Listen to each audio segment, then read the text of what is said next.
আমাকে যদি কোনো পিঠে খাওয়ার কথা বলেন তাহলে আমি বলবো এই ফলকাটা পিঠে, কারণ এই ফলকাটা পিঠেগুলো যে এতটা সুন্দর খেতে হয়, না বানালে না খেলে বিশ্বাসই হবে না। এই ফলকাটা পিঠেগুলো যে সত্যি বলছি অনেকটা টেস্টি হতো। চলুন ভিডিওটা দেখে নেওয়া যাক। প্রথমে আমি কড়াইতে জল দিয়ে দেব, হাফ কাপ মতো এখানে আমি জল দিয়ে দিয়েছি। এই জলটা ফুটে উঠলে এখানে আমি স্বাদ অনুযায়ী লবণ দিয়ে দেব।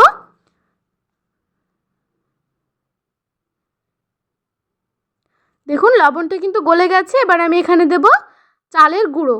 এখানে আমি 2 কাপ মতো চালের গুঁড়ো দিয়ে দিয়েছি। এটাকে খুব ভালো করে কড়াইতে নাড়তে হবে। এবার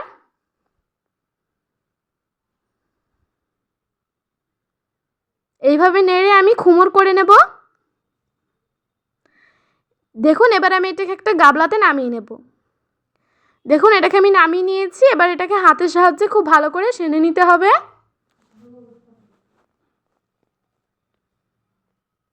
এই যে দেখুন এইভাবে সেনে নিয়ে আমি একটা ডো বানিয়ে নেব। দেখুন এটা কিন্তু একদম সেনে নেওয়া হয়ে গেছে।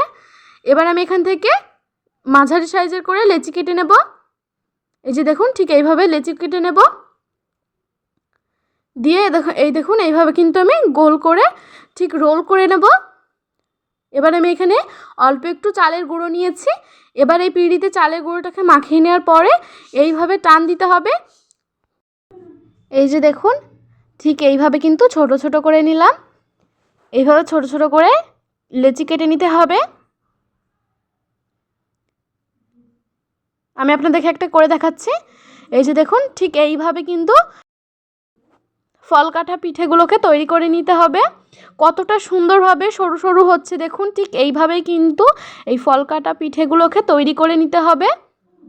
কতটা সুন্দর লাগছে দেখতে আর কতটা সরু সরু হচ্ছে দেখুন। এই যে দেখুন কতটা তাড়াতাড়ি এই পিঠেগুলো তৈরি হয়ে যাচ্ছে।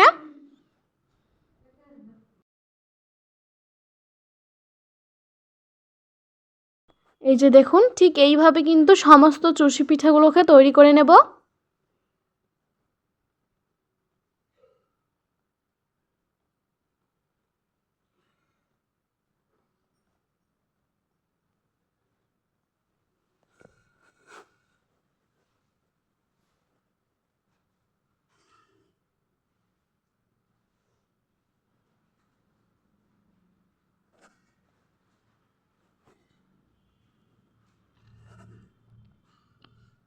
এই যে দেখুন ফলকাটা পিঠেগুলো কিন্তু আমাদের একদম পারফেক্টভাবে তৈরি হয়ে গেছে। এবার আমি এই পিঠেগুলোকে সাইডে রেখে দেব। আর এইদিকে আমি কড়াইতে দিয়ে দিলাম গরুর দুধ। এবার দেব এখানে আমি গুঁড়ো দুধ। আমি এখানে স্বাদ অনুযায়ী লবণ দিয়ে দেব। দিয়ে এটাকে কিছুক্ষণ জাল দিয়ে নেব। দেখুন কিছুক্ষণ পর জাল দিয়ে নেওয়ার পরে এবার আমি এখানে নারকেল কুচি দিয়ে দিচ্ছি। আবারও এটাকে কিছুক্ষণ জাল দিয়ে নিতে হবে।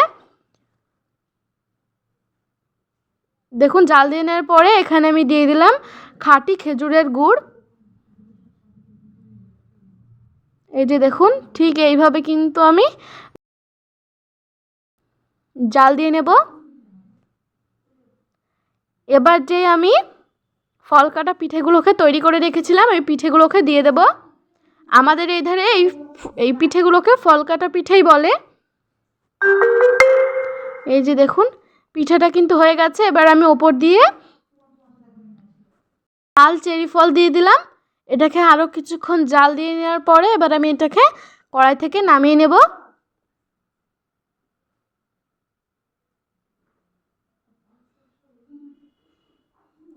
এই যে দেখুন পিঠেটা কিন্তু আমাদের একদম পারফেক্টভাবে তৈরি হয়ে গেছে।